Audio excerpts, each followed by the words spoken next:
Olá, eu sou a Betina. Estou aqui para convidar você a se inscrever aqui no nosso canal, ativar o sininho das notificações e deixar um super like.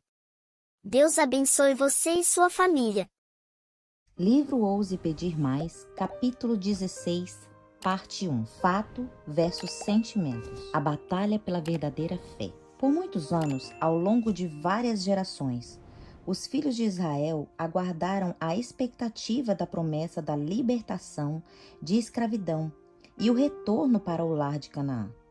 Finalmente, após serem milagrosamente libertos de feitores egípcios e depois viajar pelo deserto quente e poeirento, eles estavam acampados na fronteira de Canaã.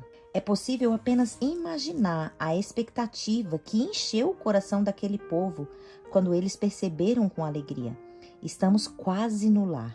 Primeiro, porém, Deus tinha uma prova de fé para o seu povo. Em preparo para tornar a terra de Canaã, o Senhor pediu a Moisés que enviasse 12 espias, um de cada tribo, para que verificasse como eram os habitantes e analisar o tipo de terra que havia em Canaã. Esses 12 partiram e após 40 dias retornaram contando histórias extraordinárias e trazendo frutos magníficos. No entanto, 10 dos espias também trouxeram notícias extraordinariamente ruins. Os habitantes são fortes, as cidades são muradas e gigantes que vivem na terra. Não conseguiremos, pois eles são muito fortes, mais fortes do que nós. Somos como os gafanhotos em comparação com eles. Eles vão nos derrotar. Quando a congregação começou a chorar em desespero, Josué e Calebe, 2 dos 12 espias, levantaram-se em protesto. É verdade que as pessoas são grandes, mas a terra é boa e mana leite e mel. Se o Senhor ficar contente conosco, Ele nos dará aquela terra. Vamos subir agora mesmo, para tomarmos posse dela, pois temos toda a condição de vencê-lo. Deus não nos prometeu que nos daria aquela terra? No entanto, depois de ser desanimados pelo relatório negativo dos 10 espias, o coração das pessoas se confortou-se diante das impossibilidades da conquista. Os 10 espias que haviam trazido as más notícias não mudaram de ideia, esquecendo-se de que Deus os havia livrado da escravidão, que os fizera atravessar o Mar Vermelho e que lhes considera vitória sobre os amalequitas. Eles persistiram, desanimando os israelitas a prosseguir adiante. A Bíblia conta: todos os filhos de Israel murmuraram contra Moisés e contra Arão. E toda a congregação lhe disse: tomara tivéssemos morrido na terra do Egito, ou mesmo neste deserto. Números 14, 2. Em sua incredulidade, limitaram o poder de Deus e não confiaram na mão que até ali os guiara com segurança. E o que Deus faria agora? Recompensaria a falta de fé? De jeito nenhum. Dá para imaginar a perplexidade e a raiva que devem ter enchido o coração de Deus enquanto olhava para os seus filhos descrentes que estavam tão perto, porém ao mesmo tempo tão distante de alcançar o lar prometido. Por quanto tempo esse povo vai me provocar? Ele perguntou a Moisés. Quanto tempo vai demorar para confiar em minhas palavras? Quantos sinais e maravilhas precisarei realizar a fim de provar que sou capaz de assumir o controle e lhes dar a vitória sobre os inimigos? Naquele momento, depois de ser provado 10 vezes, ver Números 14, 22, pela descrença de Israel, Deus estava pronto para deserdar Israel e teria destruído o povo e começado de novo caso Moisés não tivesse intercedido com fervor em prol dos israelitas. Moisés, porém, se colocou na brecha e suplicou em favor do povo. Assim, Deus não o destruiu instantaneamente. Por terem demonstrado falta de fé, o Senhor não tinha escolha a não ser punir os filhos de Israel. Como ele faria isso? Cumprindo exatamente as palavras que eles tinham dito. Fale com eles que aquilo que disserem a meus ouvidos, eu lhe farei. Vocês não querem entrar em Canaã? Ótimo, não vão entrar. Suas carcaças apodrecerão no deserto. Vocês não verão a terra que prometi a seus pais. Por 40 anos peregrinarão no deserto, 1 ano para cada dia que espiarem a terra com incredulidade. Somente meus servos fiéis, Josué e Calebe, entrarão na terra, pois eles falaram com fé, e em resultado eu lhe honrarei suas palavras. É como se Deus dissesse: tudo bem, vocês acham que não conseguem conquistar a terra? Então não vão mesmo.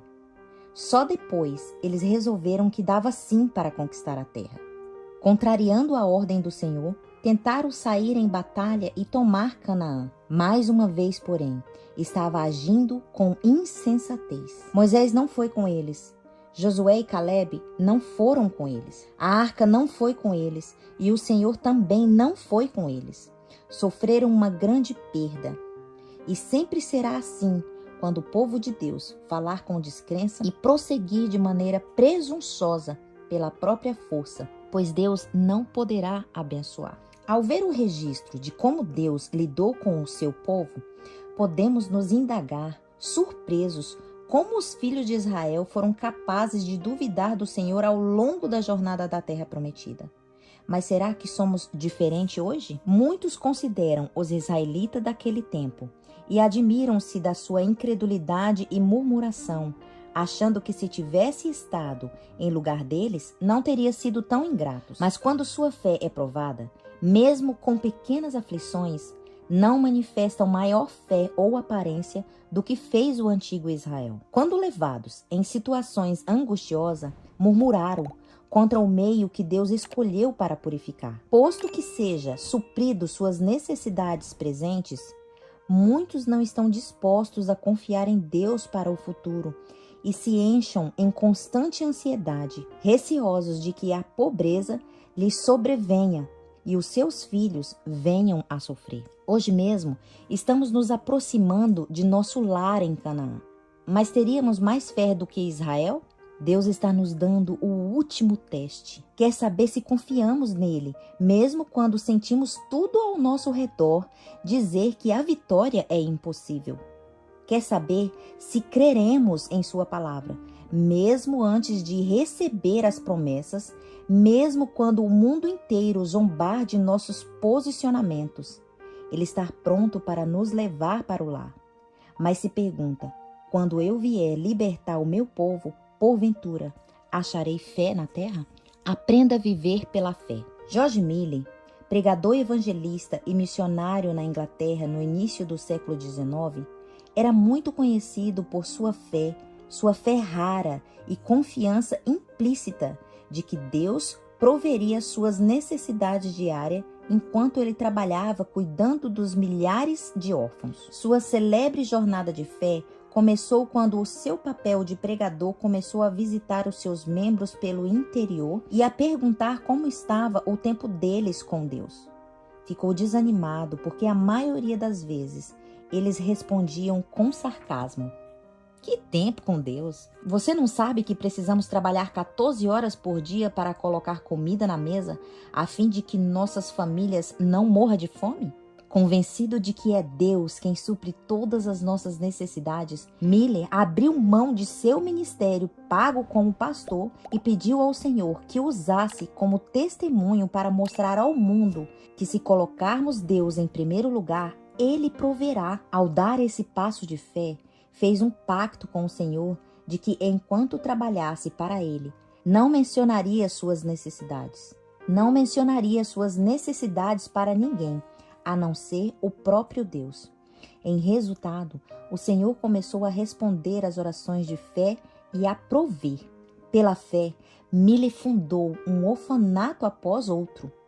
Depois de um tempo, cuidava de milhares de órfãos sem ter a segurança de um salário mensal. Às vezes, ele não sabia de onde viria o alimento do dia, até as crianças se assentarem à mesa e ocorrer uma batida inesperada à porta com alguém trazendo comida. Deus sempre proveu, e a vida de Miller foi um poderoso testemunho do poder da oração. Em anos anteriores, ele pôde atestar o que havia recebido no mínimo 50 mil respostas específicas à oração que fizera. No decorrer de sua vida, mais de 7 milhões de dólares, cerca de 72 milhões de dólares norte-americanos atuais, com as devidas correções monetárias, passaram por suas mãos para ajudar os órfãos necessitados. E ele não pediu nem um centavo sequer.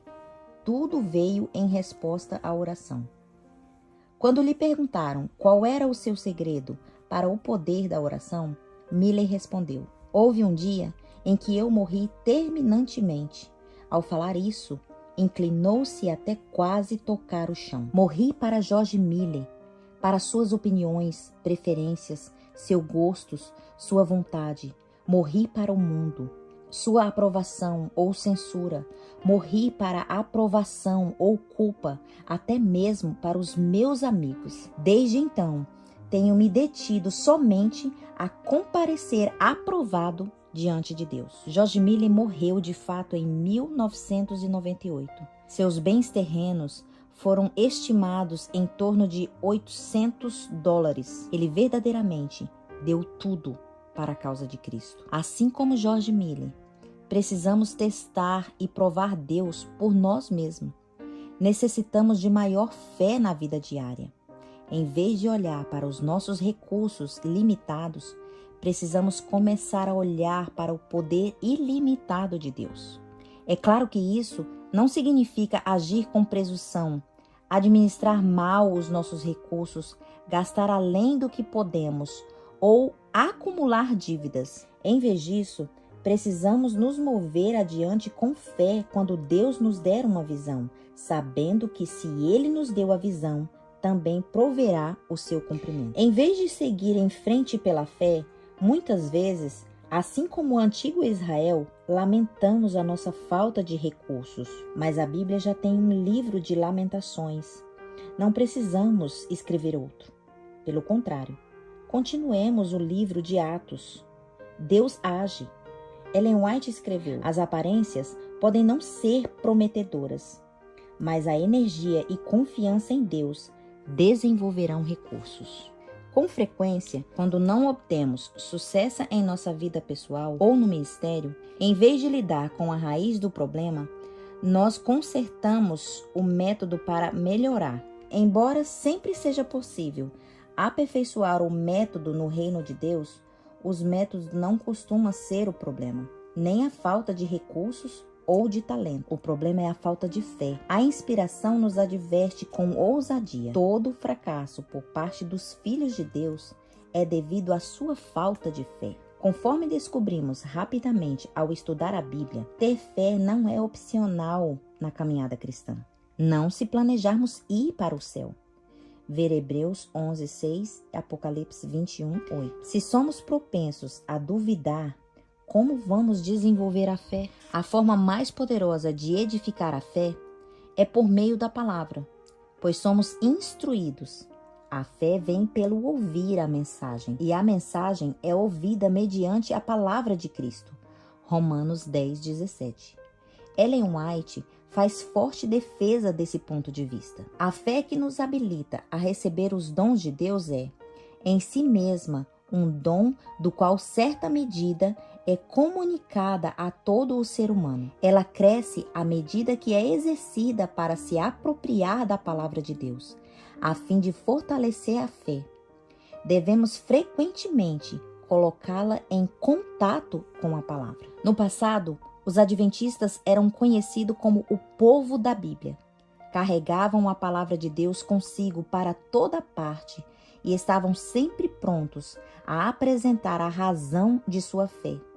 Quando liam a Bíblia, não tentavam racionalizar nem dar uma explicação para desconsiderar algumas partes. Não pegavam aquilo que Deus diz e tentavam dar um jeitinho de encaixar nas próprias ideias ou nos seus próprios desejos. Nada disso. Aceitavam as Escrituras do jeito que elas são, como a palavra de Deus inspirada, segundo Timóteo 3,16. Consideravam sagrado cada um dos seus pensamentos. Precisamos ter as mesmas atitudes em relação à palavra hoje. A palavra do Deus vivente não é apenas escrita, é também falada. A Bíblia é a voz de Deus falando-nos, tão certo como se pudéssemos ouvir literalmente. Se compreendêssemos isso, com quanta reverência e quanto temor abriríamos a santa palavra de Deus e com quanta sinceridade pesquisaríamos os seus preceitos. A leitura e a contemplação das Escrituras deveriam ser entendidas